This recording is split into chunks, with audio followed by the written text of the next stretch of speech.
Dear Mr. Amit Shah, I saw a speech in Hindi Divas, and you feel that Hindi should be the one unifying language for India and everybody should learn Hindi.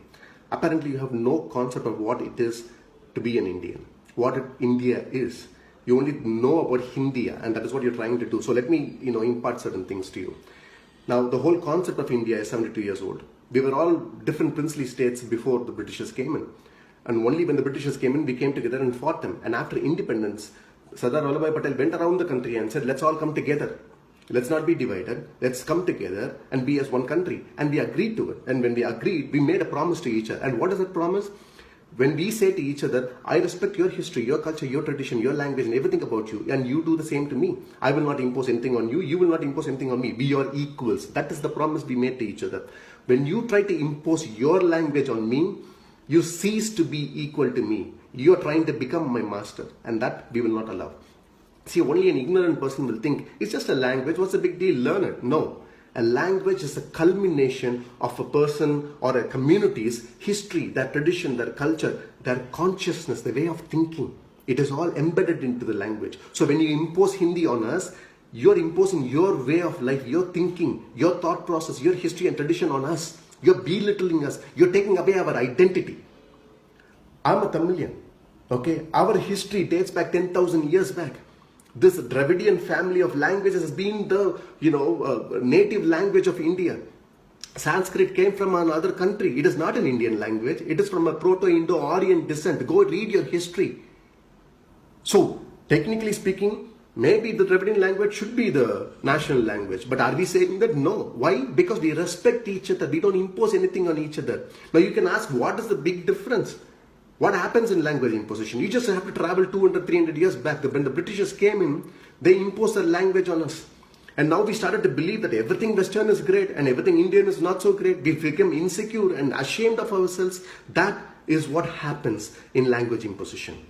Now, I want to ask all the Hindi-speaking people something. Be truthful and honest about this. Isn't it a fashion wherein speaking Hindi is more fashionable and more cool than speaking a local language? If somebody doesn't know Hindi and only know a local language, don't you discriminate against them? That feeling is there, right? And that is what happens when you do this, imposition of language. You suddenly belittle everybody else. Trying to bring everybody under one language is the dumbest thing to do, because that is not what India is. Unity in diversity. That is our strength. I respect Telugu from Kashmir to Kanyakumari, whatever languages are, I respect all of them equally. But if you try to impose Hindi on us, we will fight tooth and nail. We are not anti-Hindi. Understand this. I love listening to Hindi songs. I love to speak that language too. But if you try to impose it, no. We are not going to take it lying down. Because that is against the concept of India. You and your party, or whoever who thinks that, are against India, the concept of India. Do not do that. I am a proud Indian. Okay? But my identity as a Tamilian dates back 10,000 years. That is my history. Okay? Despite that, I am proud to be an Indian as well. Our national anthem is Bangla, not Hindi. And when we sing the national anthem, I get goosebumps all over my body. Why? Because we feel patriotic. And look what you're doing. You're trying to take that feeling away. You're taking that love from my heart away about this country. And that is the definition of being anti-Indian. And that is what you're trying to be. Do not be that. You're the Home Minister of this country. The people gave you a mandate to govern this country properly. Instead, what is happening? The economy is slowing down. 8 critical sectors are going to dogs. Unemployment is an all-time high. What is your government doing about it? Instead of focusing on that, you're focusing on this. You're trying to impose your will on us. And you expect us to take it lying down? No. See, you can bully other politicians, you can buy them out, you can do whatever you want with them, okay? But there are people like us who are proud, who are free. We are born free, we will live free, we will die free. Who are not afraid of you and your government machinery. We will speak the truth, we will continue to speak the truth. When I say we, I'm talking about all people who are against this discrimination, who are against this imposition.